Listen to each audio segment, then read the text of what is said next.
The examination hall smelled like fear and recycled air. Danny Wright sat in row 12, seat 47, surrounded by beings from at least 30 different worlds. Some had tentacles instead of hands. Others had scales, fur, or skin that changed colors with their emotions. A few breathed different gases and wore environmental suits. But they all shared one thing in common. They were all terrified of failing this test. The Interstellar Academy on Station Harmony was known for its brutal xenobiology certification program. Only 40% of candidates passed on their first attempt. The rest either failed or ended up in medical facilities after panic attacks. Danny watched a tall Quillen in the front row nervously tap 4 of its 6 fingers against the desk. The crystalline being next to Danny kept making a high-pitched humming sound that probably meant stress in its species. Danny felt fine. Actually, he felt a little bored. He had arrived at the station 3 days earlier from Callisto, one of Jupiter's moons. The journey took 2 weeks in a cramped transport ship, and he spent most of it sleeping or reading adventure novels. His parents had hugged him goodbye at the launch facility. His little sister Amy had cried and made him promise to come home soon. His father had given him one last piece of advice. Trust what you know, not what the books say. Now Danny understood why the other candidates looked so worried. The exam hall was massive with curved walls that displayed slowly rotating holographic images of alien creatures. Some looked harmless, like floating jellyfish or fuzzy caterpillars. Others looked like nightmares, all teeth and claws and armored plates. Each student had a data tablet and a question booklet printed on actual paper, which was apparently more secure than digital formats for important certifications. The proctor entered through the main door. His name was Brevet, according to the identification badge floating above his head. He was a Quillen, which meant he looked something like an upright octopus mixed with a business executive.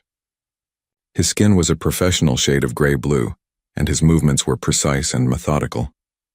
He carried himself with the authority of someone who had administered this exam thousands of times. Brevet's voice came through the translation devices everyone wore. It sounded calm but firm, like a teacher who expected obedience but not friendship. He explained the rules. 3 hours to complete 200 questions.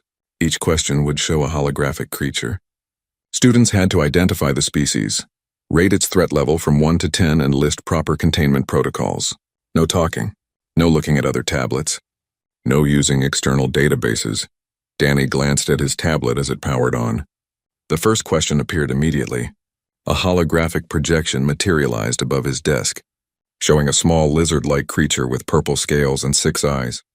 Easy. That was a Venusian acid spitter, threat level 3, contained using alkaline barriers and maintained at temperatures below 15 degrees. Danny typed his answer and moved on. Question 2 showed a worm the size of a bus with rotating teeth rings. Proxima mining worm, threat level 5, contained using sonic dampeners and kept away from metal surfaces. Danny's fingers moved quickly across the tablet. Around him, other students were taking much longer. The Quillen in front was still on question 1, scrolling through reference images on the allowed database. The crystalline being had started question 2, but kept deleting and rewriting its answer. Someone 3 rows back made a sound like a strangled cough, which was probably how their species expressed frustration. Danny worked through 20 questions in the first 30 minutes. Most were creatures he had read about or seen in documentary feeds. A few were species he had actually encountered during supply runs to other colonies. The test was difficult, sure, but not impossible. He started to understand why his parents had insisted he take this exam. If he passed, he could legally handle xenobiology specimens, which meant better job opportunities and more freedom to continue his family's work. Question 37 made him smile. The hologram showed a massive creature that looked like a bear crossed with a tank, covered in crystalline armor plates. That was a Kepler ice burrower, threat level 7, contained using thermal shock systems and gravitational restraints. Danny had seen one of these once during a research expedition. It had tried to eat their transport vehicle, but got distracted by a deposit of frozen methane. Beautiful creatures, really, if you appreciated functional evolution. The exam continued. Danny settled into a rhythm. Read the question, identify the creature, type the answer, move on. Some questions were tricky, showing juvenile forms of species that looked different from adults or subspecies that required careful observation to distinguish. But nothing stumped him completely. Then question 83 appeared on his screen, and the entire atmosphere in the examination hall changed. The hologram materialized slowly, as if the system needed extra processing power to render it properly. What emerged made several students gasp out loud. One candidate dropped their tablet. Another started making a clicking sound that the translation device interpreted as a prayer in their native language. The creature in the hologram was enormous, even in miniature projection. It had 6 legs, each ending in claws that looked like they could tear through ship hulls. Its body was covered in obsidian black scales that seemed to absorb light. 3 rows of serrated teeth filled a mouth large enough to swallow a human whole. A spiked tail, easily 15 feet long in real life, curved behind its body like a scorpion's stinger. But the worst part was its eyes. They glowed with a predatory intelligence that made it clear this was not some mindless beast. This was a hunter that thought, planned, and remembered. The translation text appeared below the hologram. Identify this creature, provide threat classification, and describe containment protocols. Danny looked at the projection for exactly 3 seconds. Then he grinned, picked up his stylus, and wrote one word in the answer field. Fluffy. The crystalline student next to him leaned slightly to see his screen, then jerked back so hard it nearly fell off its chair. The gesture attracted attention from others nearby. Within moments, 5 different species were staring at Danny's answer, with expressions that universally translated to shock and horror. Danny ignored them and moved on to question 84. 3 years earlier, Danny had been kneeling in frozen mud at the edge of his family's property, staring at something that would change his entire life. The methane marsh stretched out before him like a sheet of cracked glass, reflecting Jupiter's enormous presence in the black sky above. Callisto was cold even by moon standards, and the Wright family farm sat on the absolute edge of habitable territory. Beyond their fence line, nothing lived except extremophile bacteria and the occasional ice formation that looked almost alive in the right light. But something was living in the marsh now, something that definitely should not be there. Danny had come out to check the irrigation pumps when he spotted them. 7 large objects, each roughly the size of a beer barrel, partially buried in the frozen slush. At first he thought they might be storage containers that had fallen off a transport ship. But as he got closer, he realized they were organic. Eggs. Huge, leathery eggs with surfaces that seemed to pulse with internal heat. He ran back to the main habitat module, his boots crunching on ice crystals. His parents were in the greenhouse section, arguing about whether their latest crop of hybrid wheat could survive another temperature drop. His little sister, Amy, was supposed to be doing homework, but was actually building a fort out of storage crates. Ruth Wright looked up as Danny burst through the airlock. She was a practical woman who rarely showed surprise, but her eyebrows went up when Danny described what he had found. His father, Owen, immediately grabbed a specimen kit and followed Danny back to the marsh. Ruth came too after making Amy promise not to leave the habitat. The 3 of them stood in a semicircle around the eggs, breath fogging in the thin atmosphere, even through their environment suits. Owen ran a scanner over the nearest egg while Ruth took tissue samples from the leathery surface. Danny just watched, fascinated by the way the eggs seemed to radiate warmth despite the freezing temperatures around them. Owen's scanner beeped 3 times, then displayed a message that made him curse. Ruth looked at her own analysis tablet and her face went pale. She showed the screen to Owen without saying anything. Danny finally asked what they had found. His parents exchanged a long look, the kind that meant they were having an entire conversation without words. Then his father sighed and showed Danny the scanner results. The eggs belonged to a species called shadow maw apex predators, native to a death world designated as Nix 9. They were classified as Category 5 threats, which was the highest danger rating the Galactic Biological Survey used. Category 5 meant that trained military personnel with heavy weapons had a 50-50 chance of surviving an encounter. It meant that entire research outposts had been abandoned after shadow maw attacks. It meant these creatures were considered functionally impossible to contain or control. Ruth said they should report the eggs immediately. Owen agreed in principle, but pointed out that the nearest Colonial Authority office was 3 weeks away by shuttle, and the eggs were clearly close to hatching. By the time officials arrived, whatever was inside would already be born. Ruth argued that was exactly why they needed to report it now, before something dangerous emerged. Owen countered that if they reported it, the authorities would likely just destroy the eggs without studying them, which seemed like a waste of a unique opportunity. Danny listened to his parents debate for 20 minutes. Finally, he asked a simple question. What if the eggs hatched and the creatures were not dangerous? What if the galactic classification was wrong? Both parents stared at him.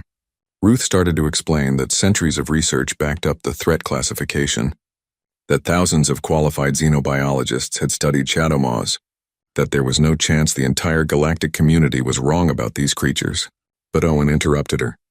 He reminded Ruth about the time they had successfully domesticated those Proxima mining worms that everyone said were mindless eating machines. He mentioned the ice burrowers that now helped them excavate new greenhouse sections, even though the textbooks claimed they could not be trained. Ruth was not convinced, but she was listening. Owen pressed his advantage. He suggested they keep the eggs, monitor them closely, and see what hatched. If the creatures showed immediate aggression, they could be contained or eliminated. But if there was even a chance to learn something new, to potentially discover that shadow maws were not the monsters everyone believed, would that not be worth the risk? Danny watched his mother think. He knew that look. She was weighing danger against discovery, protocol against possibility. Ruth Wright had never been one to follow rules simply because they existed. She had built her career on finding exceptions to established biological assumptions. Finally, Ruth made her decision. They would keep the eggs. They would study whatever hatched. But at the first sign of genuine danger, they would end the experiment immediately. Owen agreed. Danny promised to follow every safety protocol they established. They built a containment area in the farm's largest storage module, installing temperature controls and reinforced barriers. Owen rigged up monitoring equipment to track the eggs' development. Ruth created detailed observation logs and started researching everything the galactic databases had on shadow maws, which turned out to be mostly disaster reports and warnings. The eggs hatched 4 days later in the middle of the night. The habitat's alarm system woke everyone up. Danny rushed to the storage module with his parents, expecting chaos and destruction. Instead, they found 6 small creatures, each about the size of a terrier dog, stumbling around on unsteady legs. They had miniature versions of the fearsome features described in the database: scales, claws, teeth.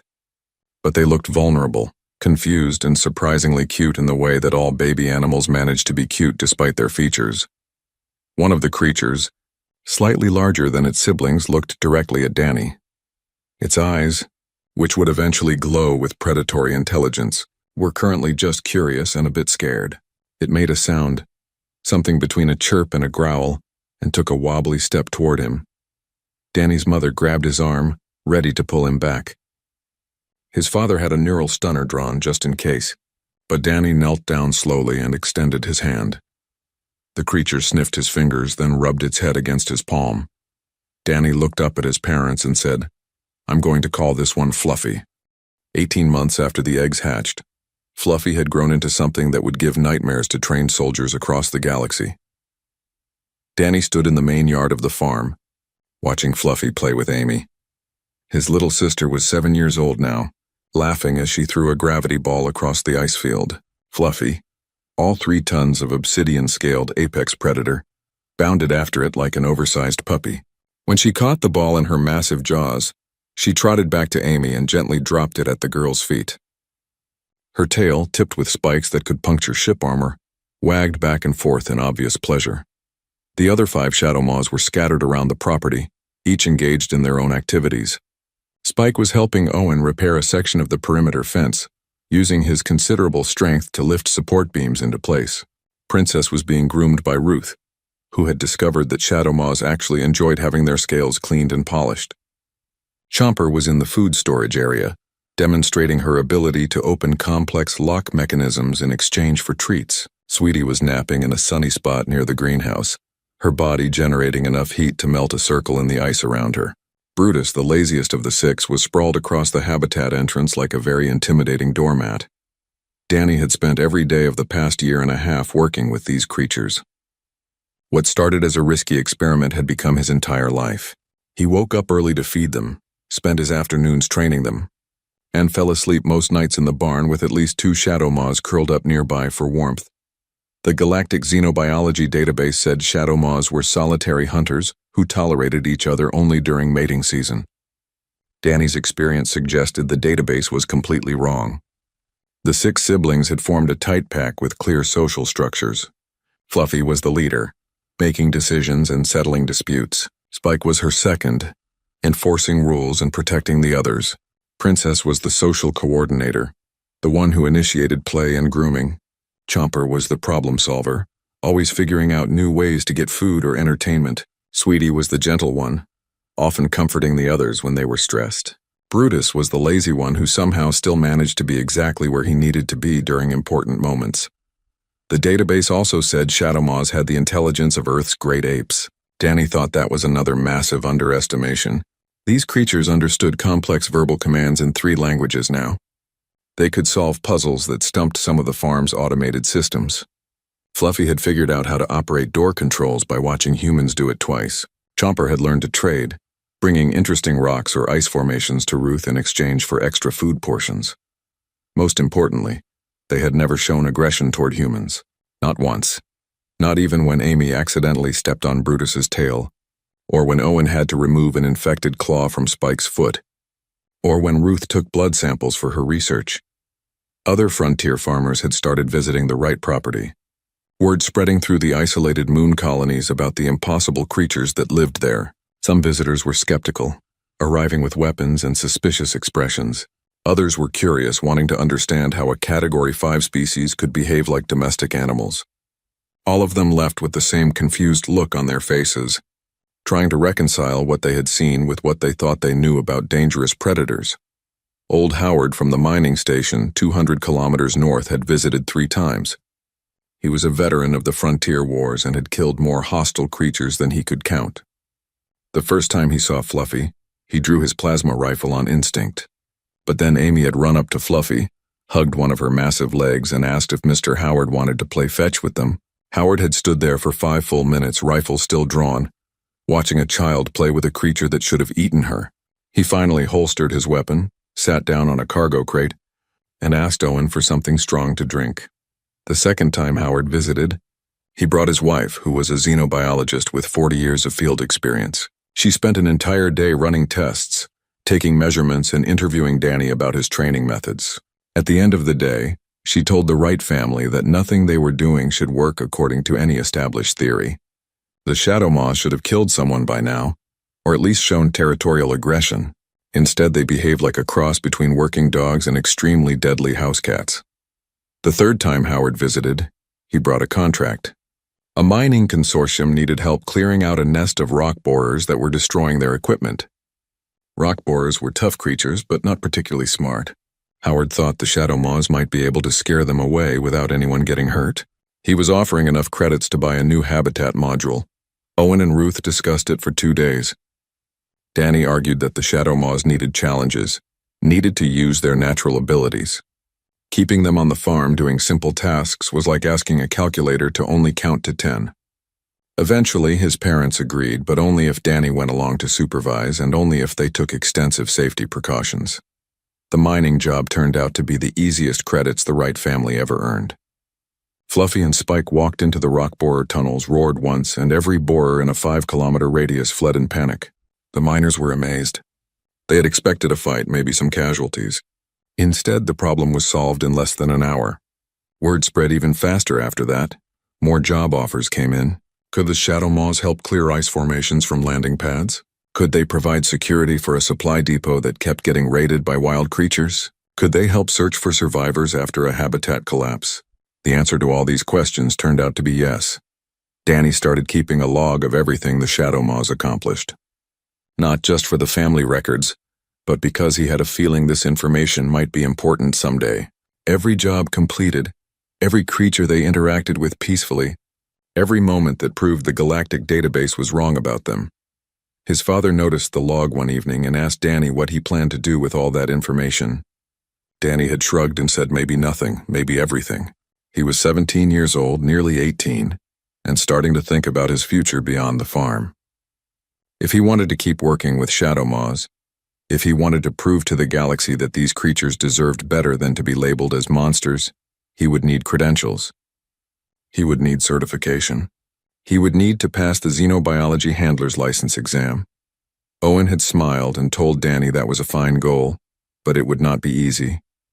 The exam was notoriously difficult, and showing up with 6 illegal Category 5 creatures as practical experience might cause problems.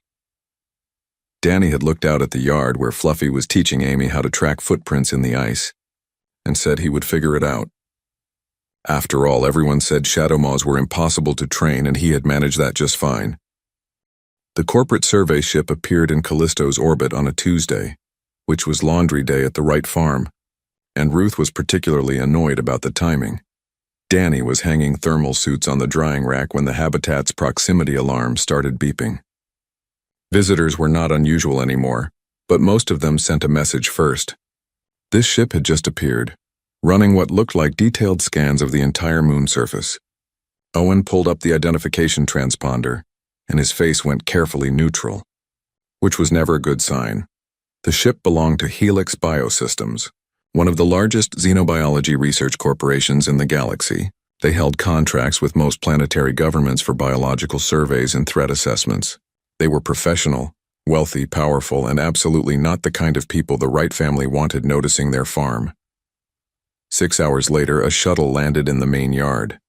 Fluffy and the other Shadowmaws had been outside when the alarms first sounded, and they immediately formed a protective perimeter around the habitat. Danny had trained them for this scenario, though he had hoped they would never need to use it. The creatures looked alert but not aggressive, watching the shuttle with focused attention. The shuttle door opened and 8 figures emerged. 5 were security personnel in full combat armor, carrying weapons that could probably take down a small building. 2 were scientists in environment suits, laden with scanning equipment. The 8th was a tall Archean woman who walked with the confidence of someone used to being in charge. Her name, according to the identification beacon, was Dr. Fallen. Owen went out to meet them, gesturing for Ruth to stay inside with Amy. Danny followed his father, partly because he wanted to help and partly because Fluffy would not let him stay behind. The massive Shadowmaw walked beside Danny, her presence a clear statement of protection. Dr. Fallen stopped walking when she saw Fluffy. The security team immediately raised their weapons. The scientists started making rapid notes on their tablets. Danny could see the exact moment when Dr. Fallen realized what she was looking at, because her expression changed from professional curiosity to genuine alarm. She spoke in a calm voice, but Danny could hear the tension underneath. She identified herself as the chief xenobiologist for this sector and explained that their survey had detected genetic signatures belonging to Shadowmaw apex predators. This was impossible, of course, because Shadowmaws were a restricted species that could not legally be removed from their native world. There must be some mistake in their scanning equipment. Owen, who was good at talking to difficult people, agreed that it did sound impossible. Then he casually mentioned that the scans were probably picking up the 6 Shadowmaws that lived on his farm. Would Dr. Fallen like to come inside for something to drink while they discussed the situation? The silence that followed lasted approximately 10 seconds. Then Dr. Fallen started giving orders in rapid succession. The security team was to establish a perimeter. The scientists were to confirm the genetic readings. She was personally going to inspect these alleged Shadowmaws, and if they were real, the creatures would be destroyed immediately according to galactic safety protocols. Danny felt Fluffy tense beside him. The other 5 Shadowmaws moved closer, forming a tighter circle. They were not growling or showing teeth, but their body language had shifted from watchful to protective. Spike positioned himself between the security team and Amy, who had disobeyed Ruth's instructions and come outside. Princess moved to block the path to the greenhouses. Chomper, Sweetie, and Brutus spread out to cover the other approaches. Dr. Fallen noticed the movement. Her hand moved toward a weapon on her belt. The security team adjusted their aim, targeting systems painting laser dots across Fluffy's massive body. Danny could feel the situation spiraling toward violence, and he did the only thing he could think of. He stepped in front of Fluffy and told everyone to calm down.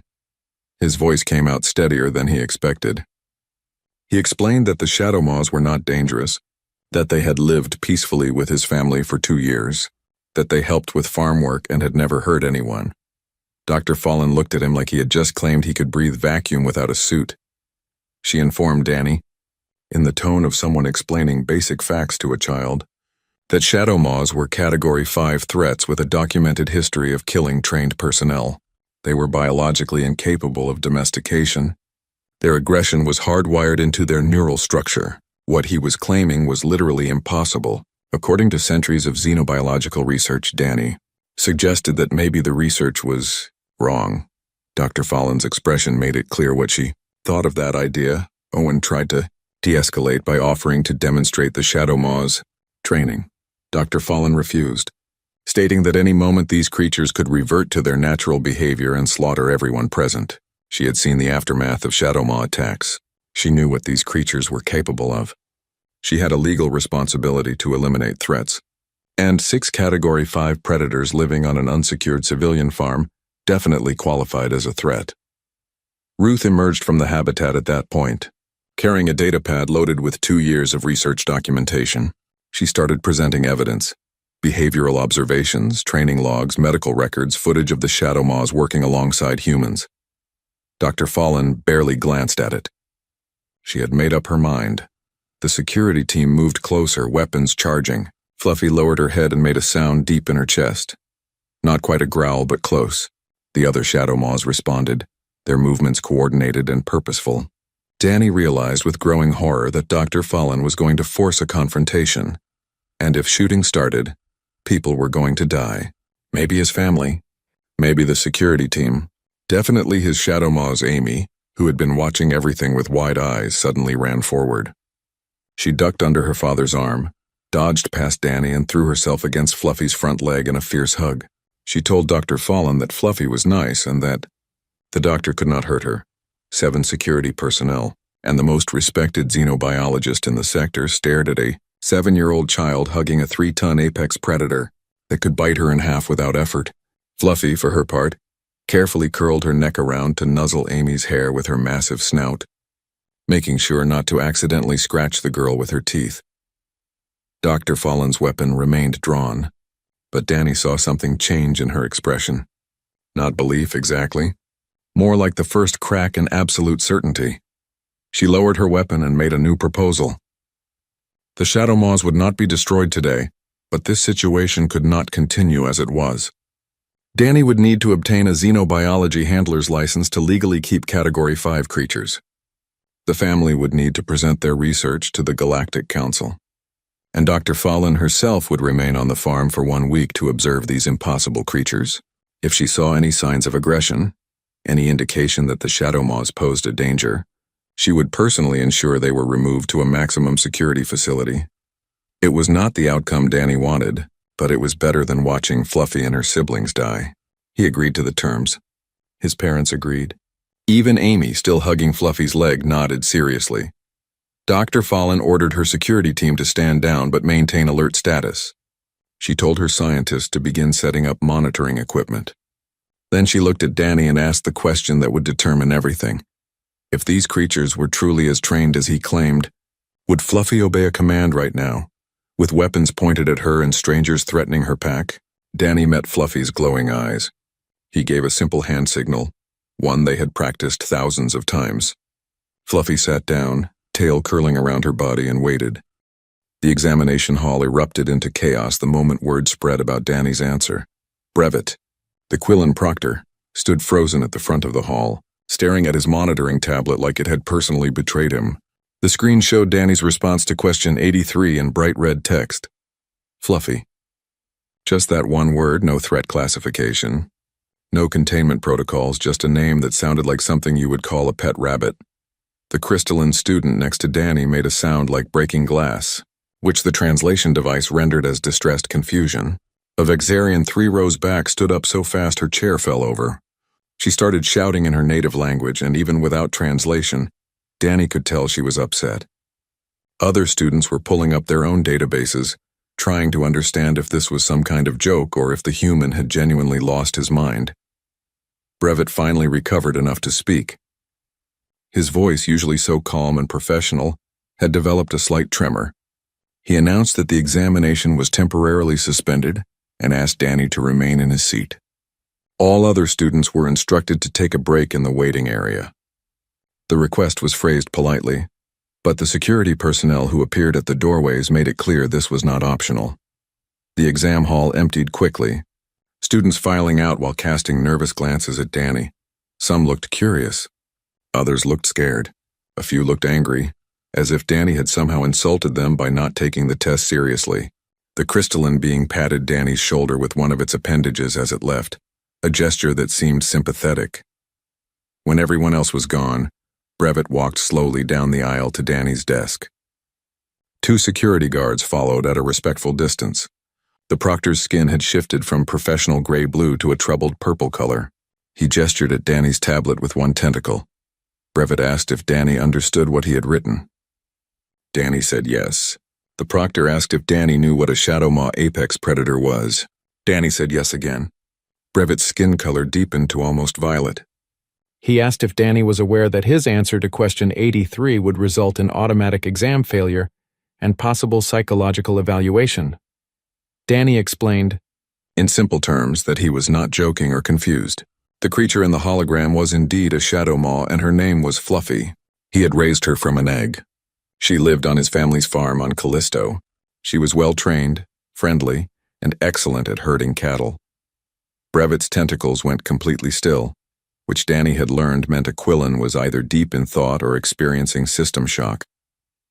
The proctor pulled up Danny's application file on his tablet and began reading through it with increasing agitation.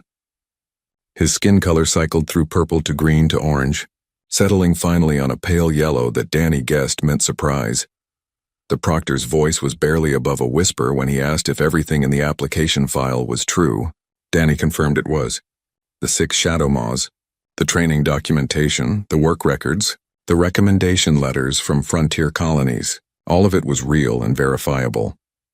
Brevet made a series of clicking sounds that the translator did not bother to interpret, probably because they were the Quillen equivalent of swearing. He tapped his tablet several times, and Danny heard his voice being transmitted to someone else. Within minutes, a holographic projection appeared at the front of the exam hall. It showed Dr. Fallen, the Archean xenobiologist who had spent a week on the Wright farm observing Fluffy and the others. Dr. Fallen looked tired, like she had been working for many hours without rest. But when she saw Danny, she smiled slightly. She confirmed to Brevet that everything in the application file was accurate. She had personally witnessed Daniel Wright working with 6 fully grown shadow maw apex predators. She had seen them follow commands, perform complex tasks, and interact peacefully with humans, including small children. She had submitted a detailed report to the Galactic Council, recommending that the Wright family's research be recognized officially. Brevet's skin color went through several more rapid changes. He asked Dr. Fallen how this was possible. She responded with a question of her own. Had Brevet ever considered that the galactic understanding of dangerous species might be fundamentally flawed? What followed was a conversation that Danny only partially understood. Dr. Fallen and Brevet discussed something called the domestication paradigm, referencing academic papers and research studies. Dr. Fallen argued that most spacefaring species had never needed to domesticate predators because they either evolved on peaceful worlds or developed technology fast enough to avoid that stage.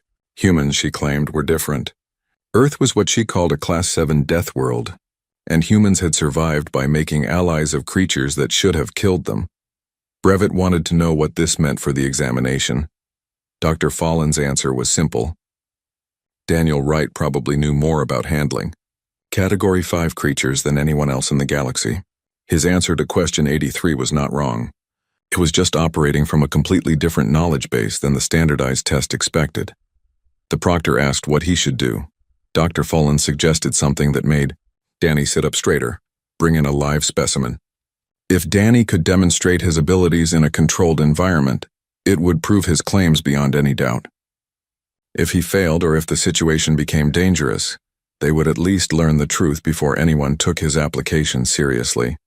Brevet looked horrified at the suggestion. Bringing a Category 5 predator onto station, Harmony violated at least 40 safety regulations. Dr. Fallen pointed out that they had already violated several hundred regulations by allowing Danny to take the exam without flagging his application for special review. They might as well commit fully to breaking protocol. The proctor spent 5 full minutes thinking, his skin cycling through colors that Danny could not interpret.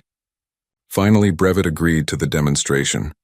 He would need authorization from station security, medical personnel on standby and evacuation protocols ready.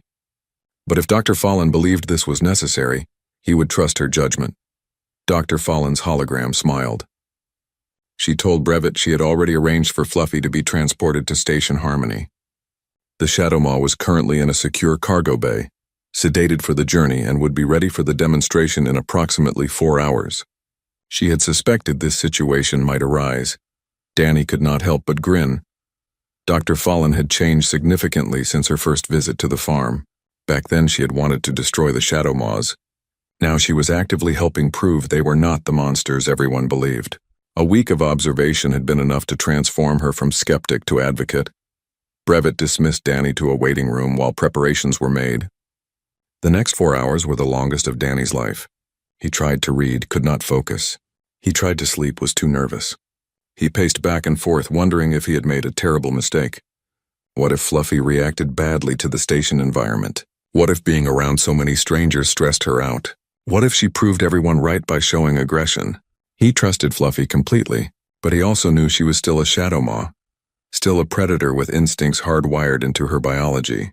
If something went wrong, people could die, and his entire family's work would be dismissed as a dangerous delusion. A security officer finally came to collect him. The demonstration area was ready. Dr. Fallon had arrived in person. Medical teams were standing by. Station security had cleared 3 entire sections and established evacuation routes. Half the Galactic Council was watching via remote feed. No pressure or anything. Danny was escorted to what looked like a cargo bay that had been converted into an arena. Reinforced barriers surrounded a large open space. Observation platforms circled the area at a safe height. Dozens of beings from different species watched from behind protective shields. At the far end of the bay was a massive containment cell, the kind usually reserved for the most dangerous criminals or hostile xenofauna. Inside that cell, Danny could see a familiar shape. Fluffy, looking groggy from sedation but otherwise healthy, her obsidian scales reflecting the harsh lighting. Brevet's voice echoed through the bay's speaker system. He explained the parameters of the demonstration. The containment cell would open. If Daniel Wright could prove that the Shadow Maw was trained and non-aggressive, his examination would continue under special review. If the creature showed hostility, or if the situation became dangerous, she would be resedated and returned to containment. Danny barely heard the rest of the announcement. He was focused entirely on Fluffy, who had just noticed him in the arena. Her glowing eyes found his, and even from across the bay, Danny could see her tail start to move in what was almost certainly the beginning of a wag. The containment cell opened with a hydraulic hiss.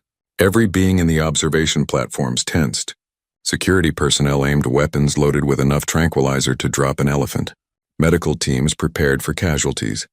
Fluffy stepped out of the cell slowly, her massive form moving with predatory grace.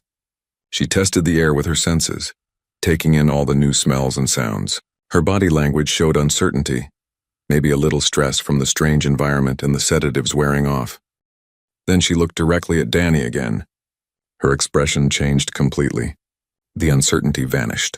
She made that deep rumbling purr that Danny had heard 1,000 times before, and she walked straight toward him, ignoring everyone else in the arena. The weapons tracked her movement. Dr. Fallon held up a hand, signaling the security team to wait. Brevet's skin had gone completely white. Fluffy reached Danny and did exactly what she always did when they had been apart. She lowered her enormous head and nuzzled against his chest hard enough to nearly knock him over. Then she sat down beside him, leaned her weight against his legs, and looked up at the observation platforms with an expression that clearly communicated she was bored with all these dramatic strangers. The arena was completely silent for 3 full seconds. Then Dr. Fallon started laughing, the sound echoing through the speakers. Several beings in the observation platforms collapsed into their seats. One made a sound that the translators rendered as impossible, repeated about 15 times. Danny scratched behind Fluffy's jaw ridge, exactly where she liked it, and asked Brevet if they could continue with the examination now. 6 months later, Danny stood in front of a classroom containing the most diverse group of students he had ever seen, and tried not to laugh at their terrified expressions. The Interstellar Academy had expanded rapidly after Danny's demonstration. What started as a standard xenobiology program had transformed into something entirely new, the Human Integration Protocol for High-Risk Species. Danny was the youngest instructor in the Academy's history, and possibly the only one who brought his teaching assistant to class in the form of a 3-ton apex predator. Fluffy lay near the back of the classroom, her presence dominating the space despite her relaxed posture. She was technically asleep, but Danny knew she was aware of everything happening around her. The other 5 Shadow Maws had remained on Callisto with his family, but Fluffy had bonded so strongly with Danny that separating them seemed cruel. The Academy administration had agreed to her presence after extensive negotiations and approximately 50 safety reviews. The current class consisted of 12 students from 8 different species. A Quillen engineer who wanted to work with tunneling creatures, 2 Vexarian soldiers interested in training guard animals, an Archean xenobiologist following Dr. Fallen's research, a human from Mars who had heard about Danny's work, 3 beings from species Danny was still learning to pronounce correctly. All of them had signed up believing they would learn advanced containment techniques and threat management. Instead, Danny's first lesson was about respect. He explained that most galactic species approach dangerous creatures with the assumption that they needed to be controlled or contained. Humans, shaped by Earth's hostile environment, had learned a different approach. They looked at wolves and saw future dogs. They looked at wild cats and saw future companions. They looked at aurochs and saw future cattle. Where others saw threats, humans saw potential partners. One of the Vexarian students interrupted, her voice sharp with frustration. She pointed out that her people had tried to negotiate with Shadow Maws 200 years ago, and the creatures had destroyed an entire colony. How could Danny claim these beings were potential partners when history proved otherwise? Danny asked a simple question. Had her people tried to understand what the Shadow Maws wanted, or had they simply assumed the creatures were mindless killers? The Vexarian started to answer, then stopped. She admitted she did not know the details, only that many had died. Danny pulled up a historical file on the classroom display. It showed the incident report from the Vexarian colony. He pointed out several key details that most people overlooked. The colony had been established directly on top of Shadow Maw breeding grounds. The creatures had not attacked immediately, but had shown warning behaviors for 3 months. When those warnings were ignored, they defended their territory. The report framed it as an unprovoked massacre, but the evidence suggested it was actually a last resort. The Vexarian student stared at the report, her face showing an expression Danny had learned to recognize. It was the look of someone's worldview cracking open, letting in uncomfortable new possibilities. He spent the next hour demonstrating basic training principles with Fluffy. He showed how to read body language, how to establish trust through consistency, how to use positive reinforcement instead of punishment. The students watched in amazement as Fluffy performed complex commands, solved puzzles for treats, and even allowed strangers to touch her scales after Danny gave permission. The Quillen engineer asked the question they were all thinking. Why did this work for humans but not for other species? Danny's answer was both simple and complicated. Humans had spent thousands of years learning to see individual personalities in animals. Most species categorize creatures by threat level and nothing else. A Shadow Maw was a Category 5, end of discussion. But Danny saw Fluffy as an intelligent being with preferences, moods, and emotional needs. He told them about Princess, who was vain and loved being groomed. About Brutus, who was lazy but would protect Amy with his life. About Chomper, who solved problems for fun rather than food. Every Shadow Maw was different, just like every human was different. Treating them as identical threat units was like treating all humans as identical organisms. It missed the entire point. The classes continued 3 times a week. Students learned to work with creatures they had feared their entire lives. The Quillen engineer discovered that the giant tunneling worms of Sigma 9 were actually highly social and could be guided using scent markers and patience. The Vexarian soldiers realized that many aggressive species were simply defending resources or family units. The Archean xenobiologist wrote papers that challenged centuries of established theory. Word spread across the galaxy. Danny received messages from frontier colonies requesting consultations. Mining operations wanted advice on coexisting with local predators. Research stations asked for training on non-lethal interaction protocols. Even military organizations started questioning their approach to hostile xenofauna. Dr. Fallen visited frequently, now serving as Danny's mentor and advocate. She told him that his work was causing a revolution in xenobiology, that academic institutions were revising their textbooks, that the Galactic Council was establishing new guidelines for species classification. What had started with one human teenager and 6 illegally kept shadow maws was changing how the entire galaxy understood dangerous creatures. But the most satisfying moment came when Danny received a message from a frontier colony on the edge of known space. They had discovered a new species, something never catalogued before.